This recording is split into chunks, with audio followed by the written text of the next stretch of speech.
Olá pessoal, tudo bem? Sejam bem-vindos a mais um vídeo aqui no canal. Esse vídeo aqui falando sobre o Salmo 2.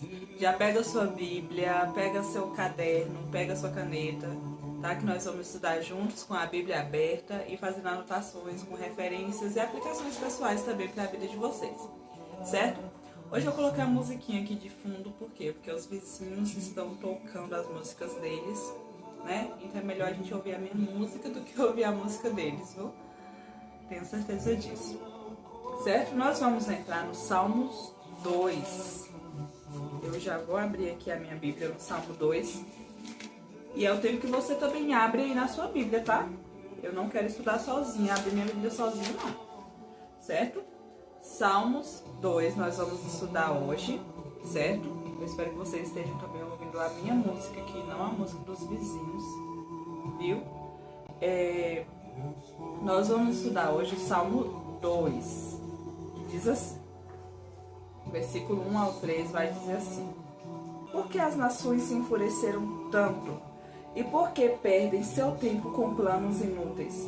Os reis da terra se preparam para a batalha, os governantes conspiram juntos contra o Senhor e contra o seu ungido. Vamos quebrar essas correntes, eles dizem, vamos nos libertar da escravidão, né? Porque se amontinam as nações e os povos tramam em vão. Então, as nações, elas rejeitam o governo de Deus. Isso representa o espírito de rebelião do mundo, né? A gente vê que o mundo rejeita o governo de Deus. O mundo rejeita as ordenanças que há na palavra de Deus, né? Então, representa o quê? O espírito de rebelião. Tem aqui a referência em João 15. Vou abrir aqui João 15. Você já abre aí na sua Bíblia João 15. João 15, 18 ao 19. Vai dizer bem assim, olha. Se o mundo os odeia, lembrem-se de que primeiro odiou a mim. O mundo os amaria se pertencesse a ele, mas vocês já não fazem parte do mundo. Eu os escolhi para que não mais pertençam ao mundo, e por isso o mundo os odeia. Só até o versículo 19, né? Então a gente vai ver o quê? Que o mundo, ele rejeita o governo de Deus. E ele rejeitando o governo de Deus, eles também odeiam as pessoas que seguem o governo de Deus, que seguem a palavra, a lei, que é a palavra de Deus. Então a gente vê aqui que o mundo acaba odiando, né? E as pessoas querem quebrar os laços com Deus e rejeitam os seus mandamentos. Então a gente vê o quê? A gente vê que o mundo está aí conspirando contra a palavra de Deus. Nós vemos pessoas aí que querem mudar essa palavra, que querem mudar as leis de Deus, né? E são totalmente contra os cristãos. Se a gente for ver, o povo mais perseguido hoje na Terra são os cristãos, né? Em outros países, pessoas morrem por causa da palavra de Deus. No nosso país não morre ainda, mas se o povo pudesse, eles tirariam a vida, né? Mas são críticas e mais críticas e julgamentos, e as pessoas caem matando em cima dos cristãos, né? Então, nós devemos entender o quê? Que o mundo, ele persegue o cristão. E ele quer rejeitar o governo de Deus, a lei de Deus, que é esta lei. O versículo 4 ao 6 vai dizer assim: aquele que governa nos céus ri, o Senhor zomba deles. Então, em sua ira, ele os repreende e com sua fúria o aterroriza. Ele diz: estabeleci meu reino no trono, em Sião, em meu santo monte. Deus, ele não fica intimidado, gente.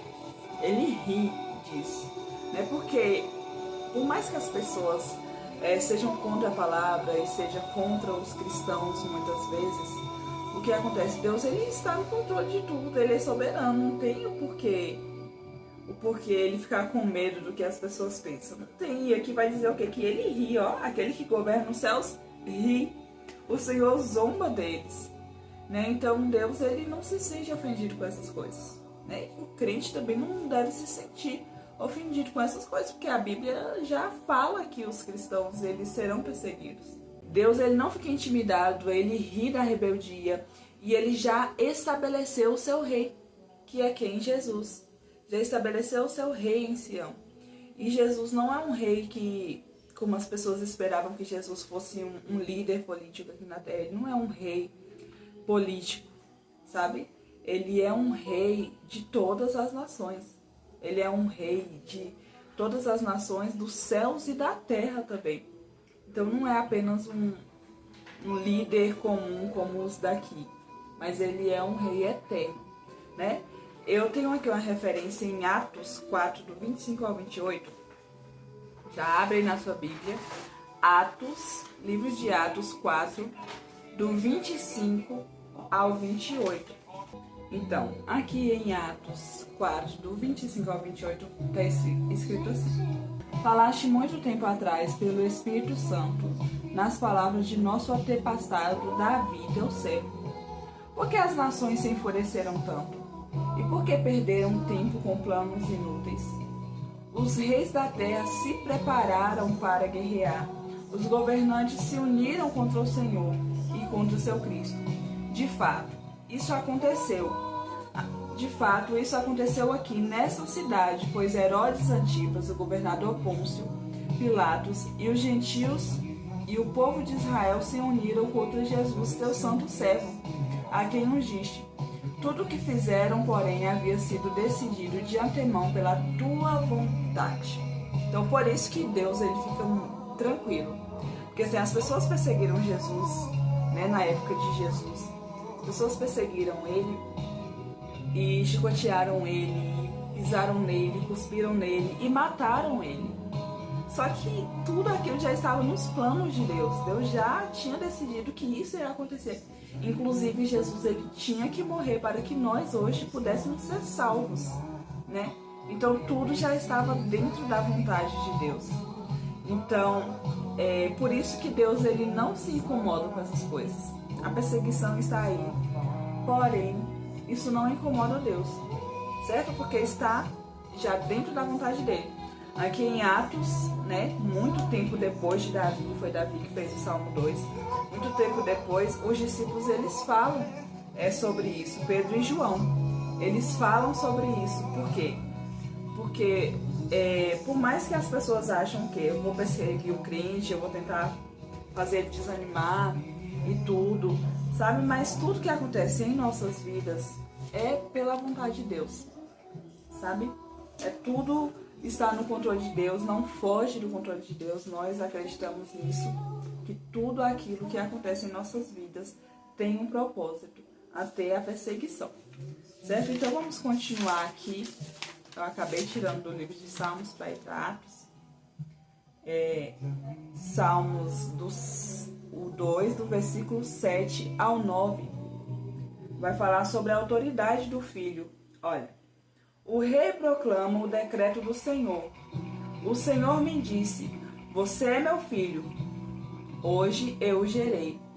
Basta pedir e lhe darei as nações como herança, a terra inteira como sua propriedade.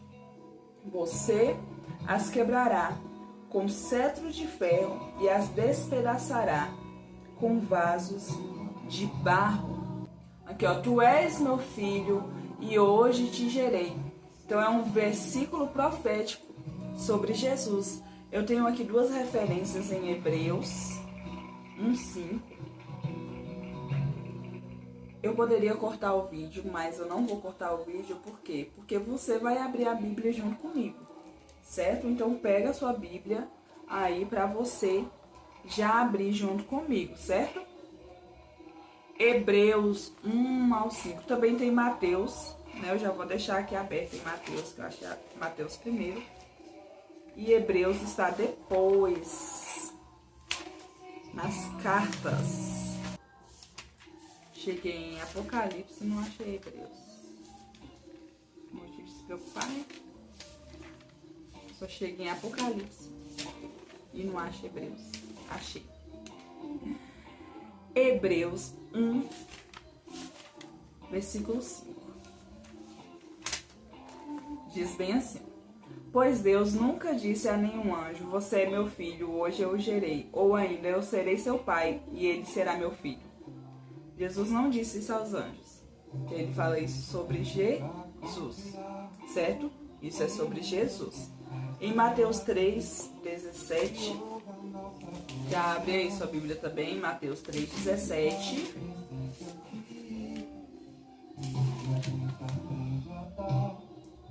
Mateus 3, versículo 17, vai dizer assim, olha. E uma voz do céu disse, este é o meu filho amado, que me dá grande alegria. Quando foi que essa voz disse? Quando Jesus se batizou, né? Desceu o Espírito Santo sobre a vida de Jesus, né? Representado por uma pomba, e veio uma voz do céu e disse isso, né? Este é meu filho amado, que me dá grande alegria. Deus disse isso a respeito de Jesus, certo? Jesus, ele recebeu autoridade sobre todas as nações. É o que nós vemos aqui no capítulo 2, versículo 8, vai dizer bem assim, ó. Basta pedir e lhe darei a nação como herança e a terra inteira como sua prioridade. Você as quebrará com cetro de ferro.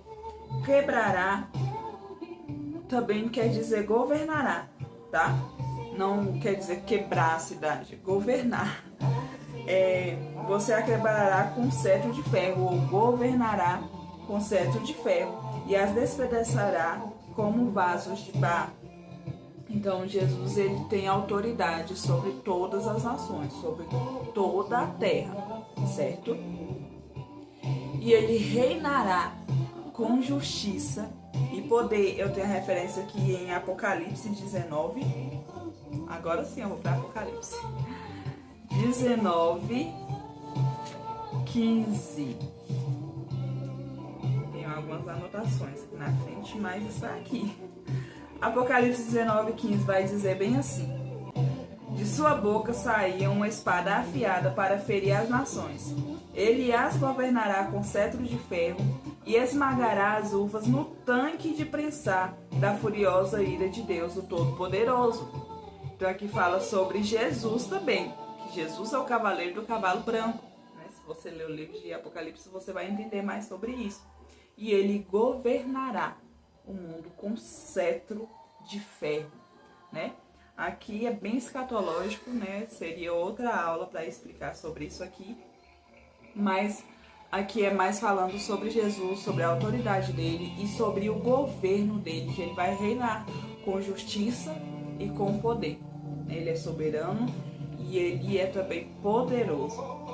Versículos 10 ao 12 vai dizer assim, vamos lá. Capítulo 2, versículo 10 ao 12. Portanto, reis, sejam prudentes. Aceita a advertência, governantes da terra. Sirvam ao Senhor com temor e alegrem-se nele com tremor. Sujeitem-se ao Filho para que ele não se ire e vocês não sejam destruídos de repente, pois sua ira se acende num instante. Felizes, porém, os que nele se refugiam. Felizes, porém, os que nele se refugiam. Aqui o versículo 12 vai dizer bem só: sujeitem-se ao Filho, para que ele não se ire. Aqui fala sobre o que? Sujeitar, que é uma atitude de adoração, de reverência, de entrega, né? Então aqui há um convite para se sujeitar ao Filho. Quem é o Filho? Jesus, certo? O Filho é Jesus. E também há um convite, né? É um convite de redição e para o arrependimento. Aqui, olha, mas assim, para que ele não se ire e vocês não sejam destruídos de repente, pois sua ira se acende num instante. Felizes, porém, os que nele se refugiam, né? Felizes são quem? Aqueles que se refugiam em Jesus, né? Então aqui há um convite para o arrependimento. O que nós podemos dizer? Aqui fala com nações, mas trazendo para nós. É um convite para nós nos arrependermos, né? para nós nos sujeitarmos a Jesus. Sujeitarmos a Jesus, fazer a vontade dele em todo tempo, em todo momento. Né? Porque crente, às vezes as pessoas olham para o crente e pensam o quê? Que o ser crente é só ali dentro da igreja. Na realidade, quando as pessoas entram na igreja, todo mundo é crente lá dentro. Chegar uma pessoa que não é, e ela tiver vestido uma roupa, né, básica, normal, as pessoas vão olhar e vão falar o quê? É crente. Porque dentro da igreja todo mundo, né, se comporta como crente e tal. Mas e quando sai da igreja, como que é a vida dessa pessoa lá fora? Como que é as conversas dessa pessoa no WhatsApp, né? Como é as fotos que essas pessoas colocam em suas redes sociais? Então, o sujeitar a Cristo não é só lá dentro da igreja. Não é só naquele momento ali, 2 horas de culto. Não. Sujeitar a Cristo deve ser em todo o tempo, em todo momento. É vigiar o que eu falo com as pessoas, o que eu visto, como que eu tiro as minhas fotos, o que eu falo com as pessoas nas minhas conversas, né? Como que eu ando nas ruas, como que as pessoas me veem. Então, os meus pensamentos também, isso é muito importante, porque a mente, ela consegue ter pensamentos aleatórios demais. Então, quando vier aquele pensamento que a gente sabe que não agrada a Deus, busque pensar em outra coisa, coloca uma música, vai ouvir um hino, né? E pra você fugir dessas coisas que são contra a vontade de Deus. Então, sujeitar a vontade de Deus é isso. É viver a vida para Deus. Esse salmo mostra que Jesus é o rei, né? Ungido de Deus. E que mesmo que o mundo rejeite, mesmo que o mundo zombe, ele reina, ele é o rei, né, de todas as nações. Querendo ou não, Jesus é o rei de todas as nações. E ele está no controle de tudo. Deus está no controle de tudo, então ele não se incomoda com o que as pessoas pensam, com o que as pessoas falam, com que, se as pessoas atacam o crente ou não.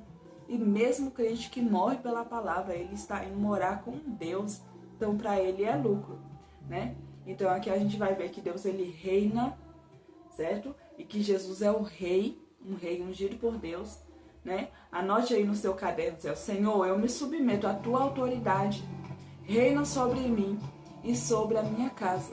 Nós devemos nos submeter à autoridade de Deus, à vontade de Deus e pedir para que Ele reine sobre a nossa casa, para que Ele reine sobre a nossa família, para que Ele reine sobre a nossa vida.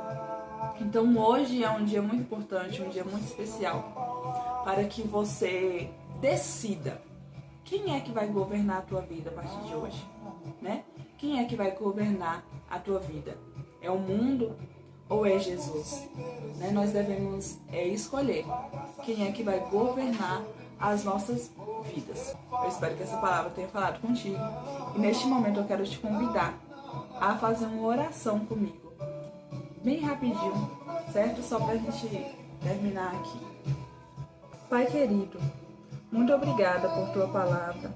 Hoje reconhecemos que Jesus é o teu Filho, o Rei verdadeiro, e queremos nos submeter ao governo dele. Ajuda-nos a rejeitar o espírito de rebelião do mundo e a viver de forma sábia, temente e obediente a ti. Abençoa, Senhor, cada pessoa que está acompanhando esse estudo.